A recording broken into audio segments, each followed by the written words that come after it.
Bago ko nakilala si Ruby, kamamatay lang ng mommy ko noon. So, malungkot, focus ako sa family, pero naghahanap ako ng friends.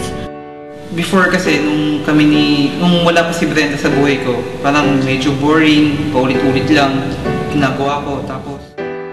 Pretty eyes staring back at me so blue and white. Kasi hindi talaga namin yung gusto yung isa't isa, ganun. Pero habang tumatagal, habang nakikilala namin isa't isa, nung nakikilala ko siya, nagugustuhan ko sa kanya yung sobrang humble, simple na tao, na sobrang bait.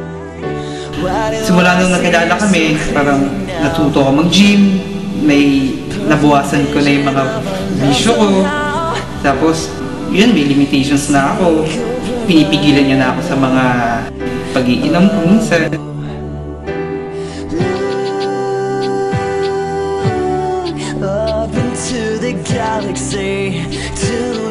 Comfortable ka sa kung anong nangyayari. Baga, chill lang kayong dalawa. Nag-enjoy lang. Go with the flow, gano'n. Hindi nyo alam, may nararamdaman na pala kayo sa isa't isa. Hanggang sa dumating na kami sa point na tahimik, kami dalawa lang. Tapos nandun yung ambience na.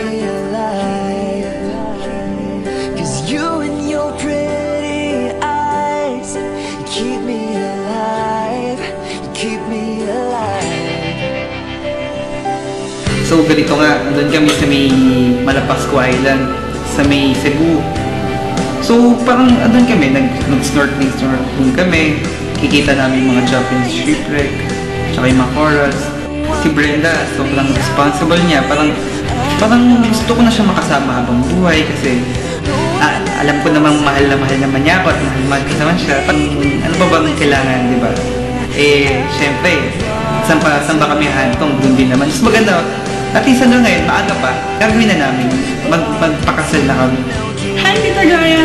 Thank you po sa lahat ng support. Sa pool, andyan ka. Di pa kami. So, una mo akong nakilala. Sobrang, si Brandy nga, girlfriend mo, may ganung factor. Nung naging kami na, lahat naman ng gusto namin gawin, gusto namin mag-travel, gusto namin pumunta dito, bilhin to, para sa ganito, anniversary, ganyan. Ikaw yung kakontsaba ko ever since. So, ito ngayong kasal na, ikaw ang gumastos lahat. So, maraming salamat po. Ano yung wedding namin ni Brenda, kahit medyo biglaan lang din, pero ano po, at least di po kayo nagalit. Tsaka, salamat po dahil tinanggap nyo na ako na another son nyo kasi syempre, dalawa na po lalaki na anak nyo.